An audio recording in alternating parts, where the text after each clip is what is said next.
As we've already said, it's about the 1905 Dunlop Motor Reliability Contests, and you've probably heard a bit about them, you've probably seen something about them, and let me tell you right now, probably what you've heard and read, unless you've been speaking to Helen and Darryl, is probably misinformation.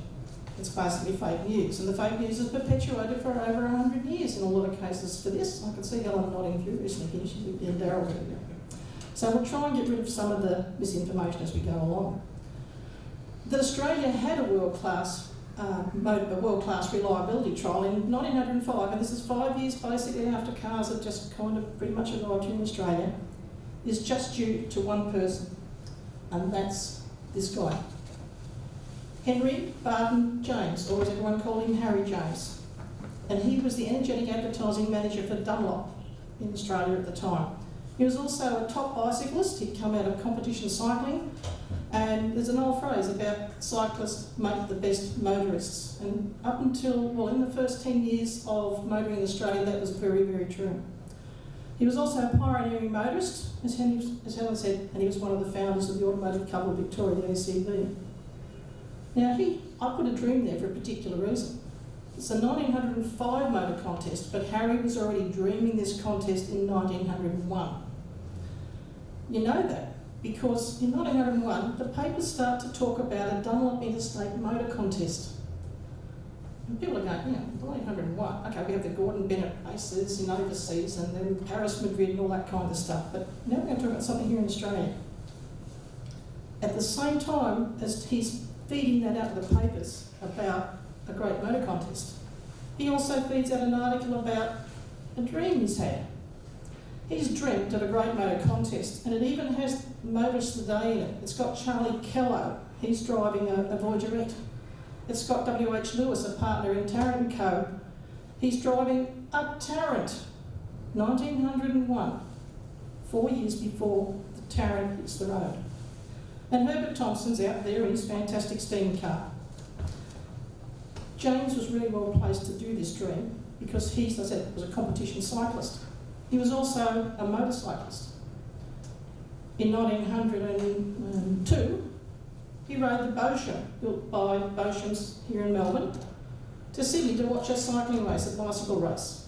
That must have surely helped him realise, yeah, if I can ride a bicycle up there and back, a motor bicycle back up there and back again, yeah, I can run a car trial, a car contest. So we've got a motorcyclist who knows what he's doing. And he starts to build momentum in the newspapers through 1902. His little bits and pieces come out about this Dunlop contest. By 1904, through 1904, at the end of 1904, Dunlop has signed up. You can apply to be a competitor. You contact Dunlop Melbourne. And in November, you can get the rules, the time schedules, and the maps for the event.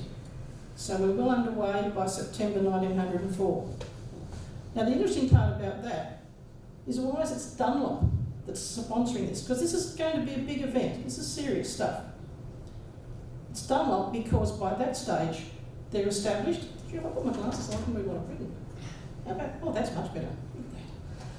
Dunlop is established, it's profitable, it's known nationally for its bicycle tyres, but it's also an early adopter of the automobile in Australia.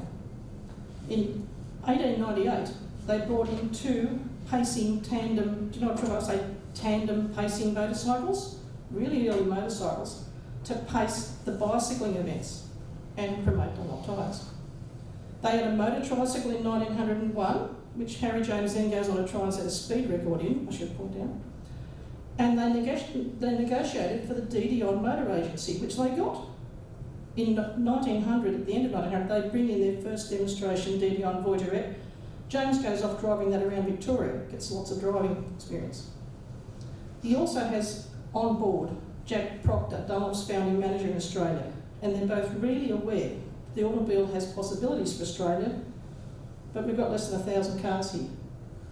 How do we get people to get into motor cars, to get into automobiles, how to get into motoring? They want something to demonstrate that a motor vehicle is reliable, it's safe, it performs well. Well, guess what? There was that dream from 1901. It fits it to a T, showing the public what's going to happen.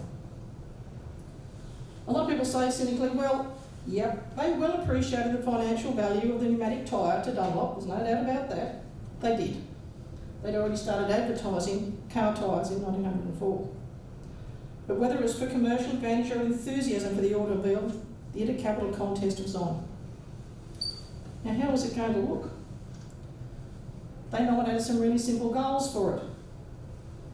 Did you say, Ted, that they didn't actually give you goals, or 1905? Dunlop gave out some goals. It was going to be an annual tour. It was going to be very enjoyable for the gentlemen competing. It was also going to be something the public was going to be instructed by, and it was going to be safe for all. You've got to remember, this is in the context of just following the European motor races where there was a lot of bad publicity with fatalities and so on. So they're going to be safe.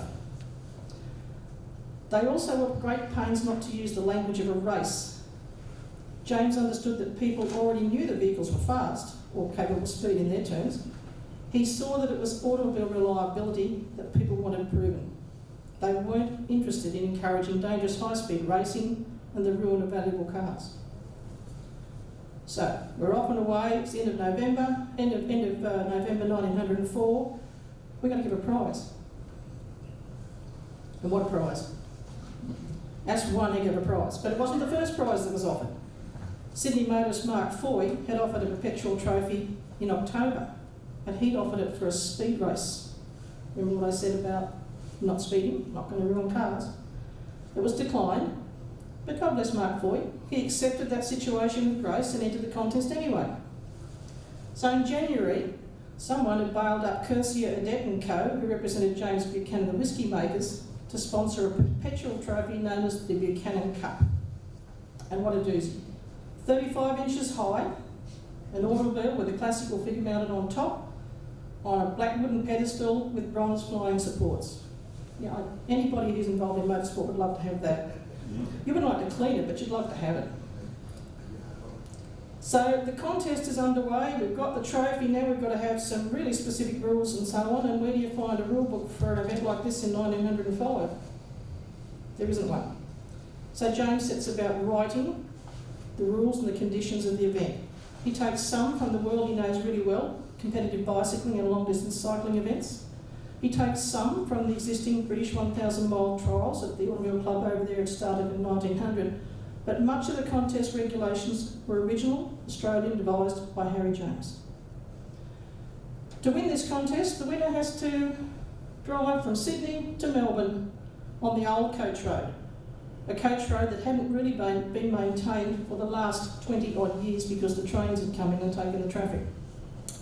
There were 5 sections covered in 5 successive days, and for every day completed, a successful entrant got 500 points. Ideally, you wanted 2,500 points by the end of the competition, but any time you arrived late at the end of a section, you lost points.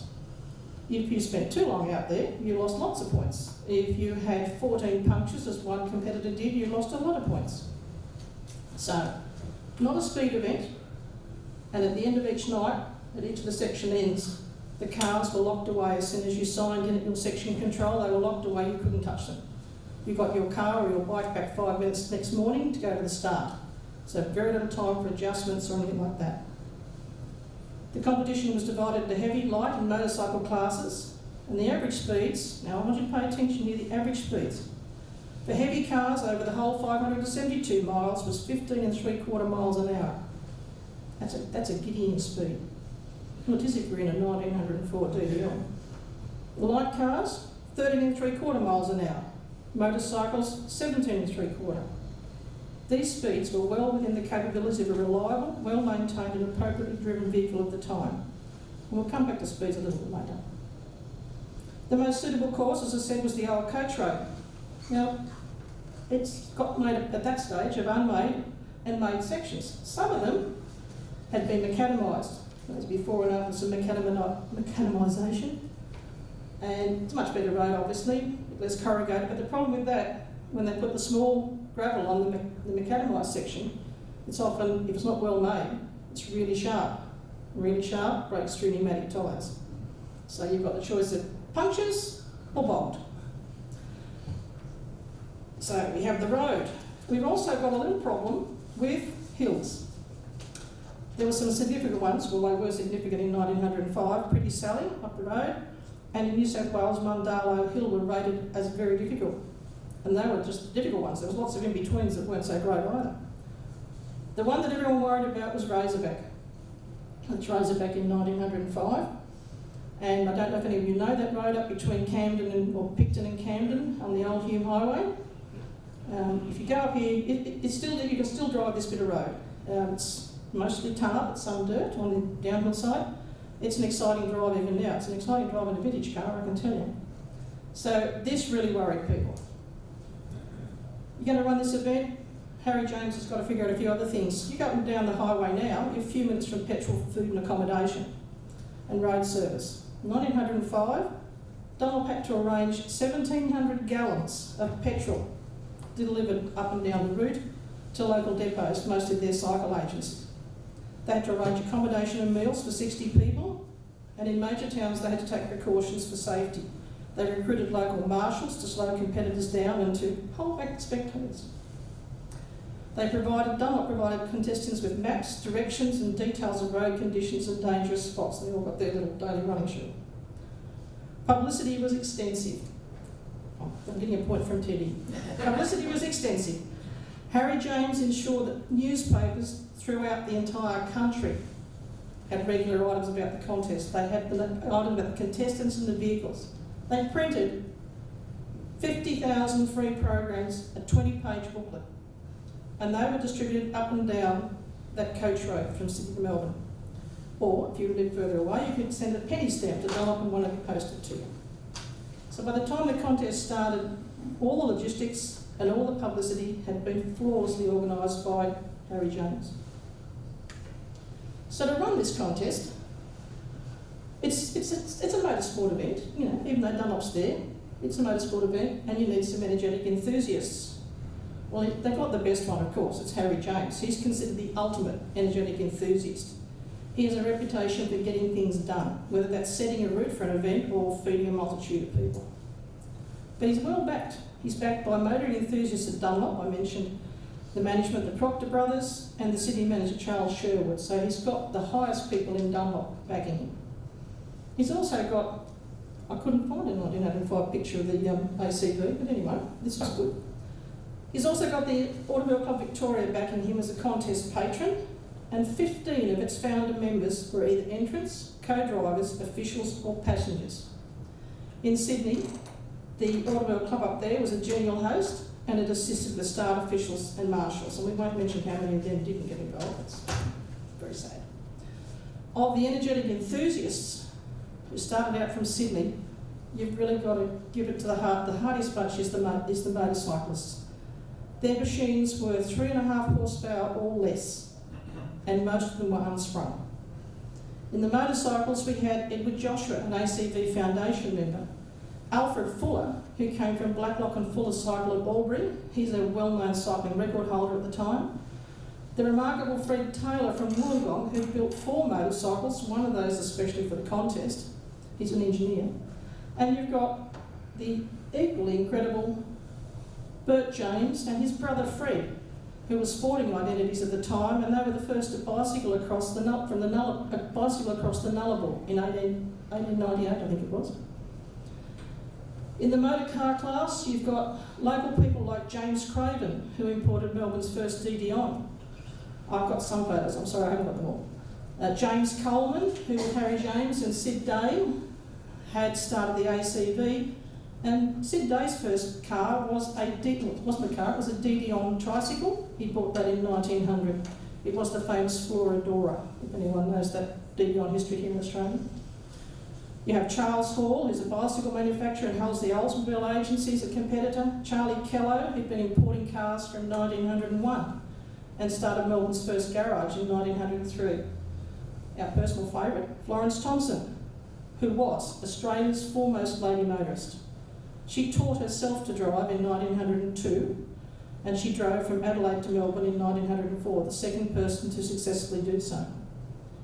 In the heavy cars, you've got John Arnott. If you think that name's familiar, you're right. He's the managing director of Arnott's Biscuits at the time. He's got his brother Hulse in a smaller car. The wonderful Mark Foy, who was the first motor co-owner in Sydney. Now, this guy, going to Melbourne in a car in 1905, no worries. He's already done it at least 3 times. Just one of those to go with the Melbourne Cup. Oh, and he takes the same car as he'd done the Melbourne Cup. You've got Edward Holmes, who I believe is the prime pioneer amongst all the pioneers. He's the co-driver of the Thomson Sting car from Bathurst to Melbourne in 1900. We've also got the amazing Jules Marliard, who'd driven in the Paris to Madrid race in 1903, and Thomas Rand, who was involved in Dunlop's formative years in Australia and was also a very prominent motorist in Melbourne. The American Henry Stevens, who you'll hear of more a little bit later, he managed the Knowles Motor Agency in Melbourne. Frank Stewart, an MLC, so we've got politicians. We didn't mention politicians before. He started the Carbine Cycle Company in 1896 and held the agency for Swift Cars. And then Harry Tarrant of Tarrant Motor Engineering Company. He drove in the first motor race at Sandown in 1904. I see, I've got motorsport in, I'm doing it. Now, all the cars that were in this contest had to carry at least 2 persons. That was the rule. So most people took a friend from the motor club. Some people took relatives. Some of them were co-drivers. Some of them just sat there because they had to make up the numbers. The Moffat brothers, who were good members of the ACV, they turned up. In the big car over here, the big Deckerville, Langford has Proctor, who is the general manager of Dunlop at the time. So they've got their 2 passengers. Well, if you haven't got a friend who's mad enough to go with you, what do? You get a shover. A shover is a chauffeur. They're called shovers because it befalls to them when the car gets stuck to get out and push. So you're a shover. Now, we know there were a number of professional chauffeurs on this event. Only 2 of them can we name. They're ignored in all the press reports. But 2 of them were there. We know that Langford took Sam Stover, a motor mechanic, and Harley Tarrant had the very talented Cecil DeFraga with him. One of the other passengers we know about is John Arnott had A.B. Banjo Patterson as his passenger. Patterson was alone in saluting the chauffeur mechanics because he realised that they were the ones who quickly were aware a vehicle was going wrong. There was accounts of one lovely contestant who had no idea his vehicle was going wrong and it just fell apart, basically. But those shovers were expected to know the vehicle was going wrong and they were expected to correct it very quickly. So now we've got who's in there. What? They were in haste wagons. And I love the term haste wagon. If you've ever driven in a car of this style, you'll understand haste wagon. That's kind of how it goes. And they're called haste wagons because in reporting the contest, Banjo Patterson used that term. It was a reference to an article, a satirical article that was in a lot of the papers around Australia in 1904 called Mr. Dooley and the Automobile. So his readers would have understand the little joke. The haste wagons in 1905 contest, the cars were valued at around £12,000 and the motorcycles at over 800. There was a considerable variety in the horsepowers, but as I said, horsepower is relative. The little Oldsmobile was 5 horsepower. Rand's Deckerville was a massive 16. That weighed less than 800 pounds, this weighed 1.1 tonne. So a lot of variety. In the motorcycles, there were some home-built ones, like Odds over here, number 5. There was professionally built ones, the Minervas, the Brown, the Rex, all came from manufacturers in Belgium and German, and the Beauchamp was made in Melbourne, as I said before. The rest of the bicycles were basically, or rest of the cycles were basically bicycles with engines. The Moto Sacoche was just that. You bolted it onto a bicycle. That was it. Blacklock and Fuller from Albury, they put Minerva engines onto their bicycles, which were called relays, so that became a relay Minerva in the contest. Most of the cars were examples of better or best automotive technology, and they were imported from Great Britain, Europe and the USA. Florence Thomson's Wolseley was specially imported for the event, as was Nichols Darragh. There were some near-new cars, which included Tyre's Cadillac and the Arnott's Brothers Inneses, and the other cars that had a fair bit of use. Most of the cars were stripped for the contest though. They picked up that bit from overseas, and Richard Brazier from Jules Maillard was stripped in the continental style, according to the papers.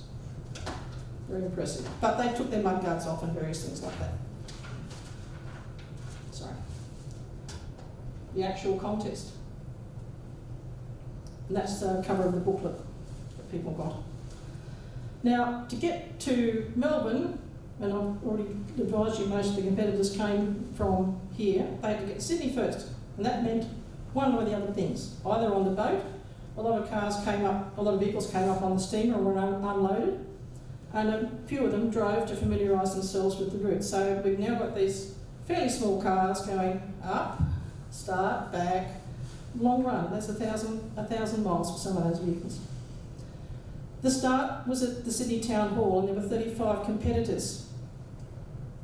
Quite an impressive day in Sydney, with 3,000 people there to cheer them off. Mrs Thomson got the biggest cheer, and she headed off along Parramatta Road. There were a lot of people out to watch. But poor Mrs Thomson, at the Razorback River, she flooded the car, and she lost a lot of time out there. At Paddy's River. Paddy's River crossing, you can still go over it on the freeway today. Don't blink, you'll miss it, but it's there, and if you pull off, you can go down and have a bit of a look and see a little bit what this was like. Most of them went through like Charlie Kellow, fairly sedately. Some just charged through like Stevens and Maillard and didn't worry, and went all these good people standing there watching the cars go through. When they got to Goulburn, it was two of the cyclists, Vic Garden and Bert James, who were there first, closely followed by Stevens in the Darrick. He just put his foot down and floored that little Darrick all the way through. That day, they lost 3 of the motorcyclists, though. They actually came to grief basically at the famed Razorback. Next day, they were off from Goulburn to Gundagai, and again they got a huge send-off in Goulburn. It was a big crowd, sent them underway, and all along, as had been on the first day, there were people stationed watching. Little towns turned out completely. This road on day 2 is pretty good. Long climbs though for some of them. You can see Sid Day's Dion coming up a long climb after Goulburn. When they got to Goulburn, there was another huge crowd. The sign-in desk was outside Walker's Hotel, and as each vehicle came up Sheridan Street in Gundagai, they were cheered and the town band played them in. After sign-in, the vehicles were locked away for the night in the Assembly Hall. That is also still in Goulburn. It's in the main street. You'll pick it out. It's a plumbing workshop. That's Nichols Darrick. They're being refuelled. Unfortunately, on day 2, there were accidents. The first one was to Rand's Deckerville. It collapsed. A rear wheel collapsed. It threw Jack Proctor, the manager of Dunlop, out of the vehicle. He was slightly injured. Rand held on by gripping the steering wheel and the brake lever, which he bent, and the car was badly damaged. Its wheels were smashed. Langford's Darrick, which is shown here at the Scrutineering in Sydney, skidded and collided with a bridge post. His chauffeur was Sam Stover, and he'd been standing up looking ahead for trouble. He didn't see the bridge post coming because he was thrown 30 feet but not injured. The car was sufficiently repaired the next day by a local blacksmith to be driven into Gundagai. At day 3, we're off to Albury. There's now 27 vehicles of the 35 left. And amid the well-wishers, again, a huge crowd, Stevens and Maillard set up a cracking pace, hitting 60 miles an hour on the good level road south of Gundagai. That didn't last very long, because after that the road deteriorated to damnable. There were stumps and branches, bridges and culverts had been burnt out and hadn't been replaced. And after the dreaded Mundalo Hill, the road deteriorated into a winding, sandy bush track. They encountered strong winds, a dust storm, a hailstorm and heavy rain squalls. A very unpleasant day for the contestants all round. I would have organised a paper, so it'd be good with it. But the contest still brought out lots and lots of spectators. Patterson recounted how men ran to show them the turnings and said, "He's just ahead of you, you've got him." And for those spectators watching, there were sometimes souvenirs, oil cans, tools, gloves, water bags and such bounced off the cars, and people gathered them up. Anything not spotted by the locals was collected by Mark Foy, because he's just not competing, he's just driving down for the ride. Groups of people lined in Albury, and the cars went into James Colquhoun's machinery showroom for the night. Again, we've got James and Gard arriving first and Stevens and the Darrant coming in quickly.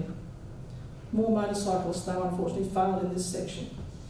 By Albury, Patterson noted the entrants were tired, dusty, quite a bit bruised and shaken, and didn't quite feel up to going to the civic reception that was going to be held for them. Albury to Euroa was another quietly busy day for some of them. They just got on with it and drove down to Euroa, and once again hundreds and hundreds of people watched them all the way through. Again, you've got Stevens and Maynard going at a cracking pace and nearly ruining their cars. A number of contestants held their full score of the $500 each day before Florence Thomson arrived after dark with the Wolsey's lights ablaze, and she received a huge reception for having driven non-stop 100 miles. The finish was in the public hall, and they set this photograph up just early in the afternoon of some of the contestants. Final day to Melbourne. 23 competitors left Euroa. There were some who had no hope of getting in the final 3 placings in each class, but still they went on. The section end was at North Coburg. Again, a large crowd gathered throughout the morning. The first of the motorcyclists in was the determined Withers. He'd passed the leading Bert James a little bit out of town. And Bert James' stepbrother Gard had a bad fall near the finish and arrived somewhat dazed and needed help to sign in. First car in, of course, was Stevens, followed by Kellow, Maynard and Tarrant. The vehicles were marshalled here at Coburg, and at 2:35 proceeded to the city in a ceremonial procession, watched by thousands, literally thousands of people. At Haymark, they were greeted by the governor, and there were at least 15 to 20,000 people waiting for them. Florence Thomson, flowers. Florence Thomson arrived looking cool and calm to a tumultuous cheering crowd. She finished 6th. The Argylls of Tarrant Ross and Stevens Darracq made non-stop runs throughout the contest and required only petrol and oil each day, petrol, water and oil. They showed very little sign of wear and tear. All the De Dions arrived except for the official car, which Harry James drove. It's now got bent axles and a bit sort of battered about. There were, of course, those that didn't finish at all. Of the 35 who started, 13 had retired or met with mishaps, and 7 of the 12 motorcycles had withdrawn. We had 7 vehicles come in with equal points, so required a runoff. The cars were locked away by Dunlop. No one could do any tune-up or adjustments, and they didn't get them back till March the 6th for the runoff to Ballarat. So they've come from Sydney, now out to Ballarat in a non-stop contest. Observed, any stop is timed and you lose points. The result of the Ballarat contest, and it literally was, into Ballarat, 5 minutes, turned around, you're back out again. The result was, of course, the amazing Harley Tarrant in the Argyle. He put up another flawless run in the runoff to win the Buchanan Cup. James Craven's De Dion won the light car class, and Bert James the motorcycles. Now, were the goals achieved that Dunlop had set right at the very beginning? Their aim was to make a big annual reliability tour. They did. They held another one in November, and it also proved the reliability of the vehicles. Was it enjoyable, the gentlemen competing? They all said so. Some of them were ready to go again a fortnight later. Some of the cars required a bit of repairing. Foy, who'd seen reliability trials in Europe, said it was none better. This was the best one. And 15 of those entrants turned up again for November to go in the next contest. Was it instructive for the public? It sure was. It's estimated 100,000 people watched those cars go past from Sydney to Melbourne. A lot of them had travelled miles to go and see them. And it was clear to all who were observing that the public had been given the opportunity to see motors on the road and to inspect the vehicles at all the stops, and had begun to understand the potential of the automobile. That 24 of the 35 vehicles finished showed the public even more these cars were really something to think about. And having Banjo Patterson wax lyrical in The Joy of Motoring in his newspaper, that was an added bonus. Were they safe? Yep. There'd been no serious accidents. Those accidents hadn't resulted in great injuries. There'd been 1 horse frightened apparently and 3 cattle run into. That was it. Safe. And there were winners all round. Dunlop had a big win. Their brand name, before and ever since, has been associated with that contest. it really, really ticked boxes for Dunlop. They could advertise their tyres were on the cars that succeeded in that contest. And of course there were sales. Tarrant and Knowles and Stevens over at Knowles, they sold a lot of cars on the strength of the contest wins. Just a short sheet.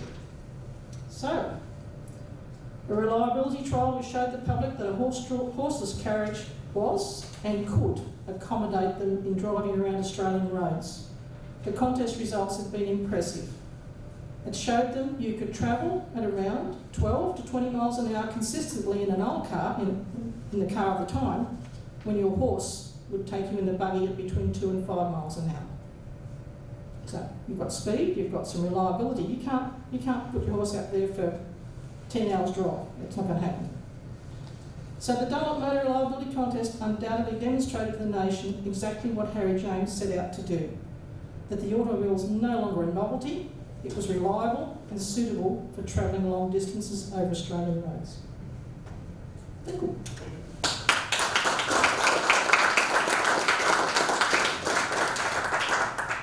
Thanks, G. That was a great paper. Well done with your timing too. And sometimes it's like a reliability trial. Yes, it's trying to get through without speeding within the time limit. So well done. Questions? Thanks very much. That was most enjoyable. Now, you mentioned in one of your slides publicity. I don't know whether you touched on that much, but I was just interested in hearing a little bit more about the nature of the publicity. Two of the people you showed were Sid Day and Edward Holmes. Edward Holmes was a cousin of Harry Thomson. That's right. Sid Day owned a printing business, I believe, and they were both involved in the 901 trial when Harry Thomson drove his steam car from Sydney down to Melbourne.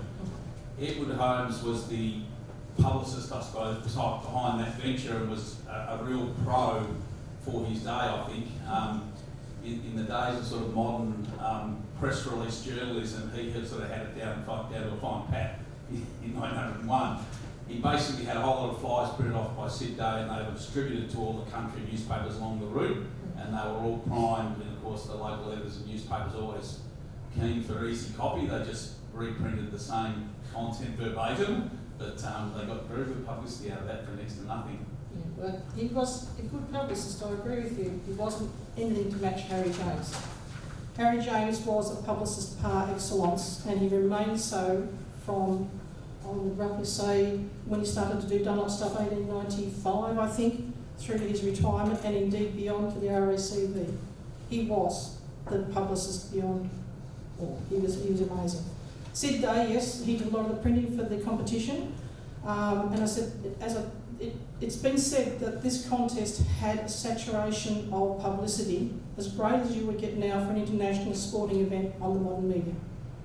But there wasn't a newspaper based in Australia that missed out on getting some details about this, and every day it was reported in telegrams, because there wasn't just Banjo Patterson reporting back, there were several other journalists, and there was a photographer who was trying to keep up with them on one of those little 2-horsepower motorcycles called Roland Bishop. And you'll see a lot of his photos are used. Dunlop actually employed him to do some of the photographs as well. So it really was saturation publicity. And yes, Sid Day was part of that as well in terms of the printing. One of Harry James' techniques that I really loved was, because he checked out the route before the event, he got all the schools, he gave a timetable, a schedule of when the trial would come through towns, and gave timings to all the schools, so the headmasters let all the school children out to watch the event go through, so the whole town was involved, which was fantastic. And I know from the Alpine Trails, very persuasive, managed to like completely take over the post office at Mount Buffalo, because they needed to have all their telegraphs go out at the right time, and no private users would have access during that period. So very persuasive, I think, as well. With the 05, each of the controls, Gold and Gundagai and so on, they were receiving telegraphs. James had arranged with the local agencies in the towns before, the Dunlop agents. They were getting telegrams, so the public knew who was where in the field, where they were going, who was going to come into town first properly.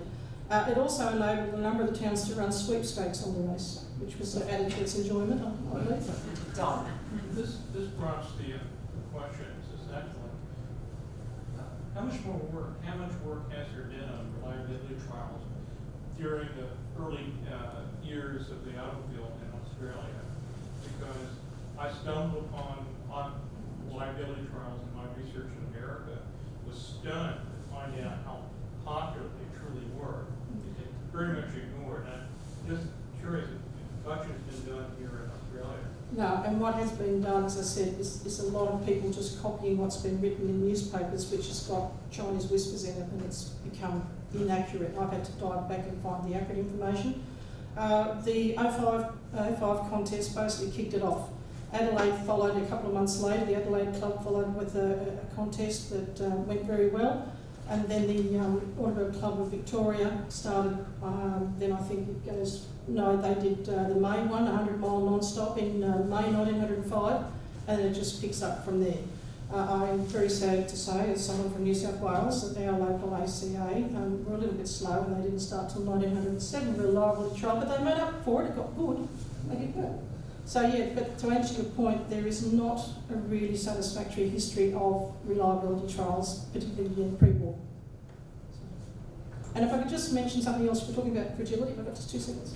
You were talking about the fragility of the buildings to do with our motoring history. I pointed out the Assembly Hall still stands in Gundagai.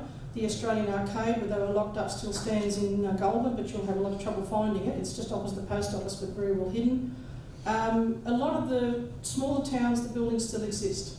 Walker's Hotel also is in Gundagai, where a lot of the contestants stayed, but most of the others have gone. I've done a road trip up and down several times to look for them. Bits of the road, though, are still there. Razorback is a classic example. Out at Mundawo Hill is another. You can still find bits of the road that didn't get buried under the Hume Highway in 1928 or its recent iterations. It's still out there. You can go looking for it. If you want it, contact me, I'll tell you where it actually is. It's still there. So the buildings are there. The trophy remains. The Kemsley Cup is still in existence that Bert James won. I'm sorry to say there is not one remaining vehicle. Not one. Despite what anyone tells you, there is not one verified, authenticated surviving vehicle from 1905 February contest. We'll argue that point over lunch. Just one. Gee, where were the vehicles kept in Albury? Do you know? Coldplan's showrooms in Kiwa Street. And is that building still there? No, I've done several rallies in Albury looking for them, and there's very little remains. Just as a quick point in relation to Don's question, from the point of view of the Automobile Club of Victoria, one of its 6 founding objectives was to promote the development of automotive design. So reliability trials were also to put pressure on manufacturers to improve their design, because every fault of every car along the route was really widely published, and the winners of the brands of vehicles that won took huge opportunity to saturate advertising with the success of their cars. So there was a strong kind of advocacy element in terms of RSCB, as it was then for these events. You better have lunch now, I think. Better Thank you for a very interesting paper. Thank you.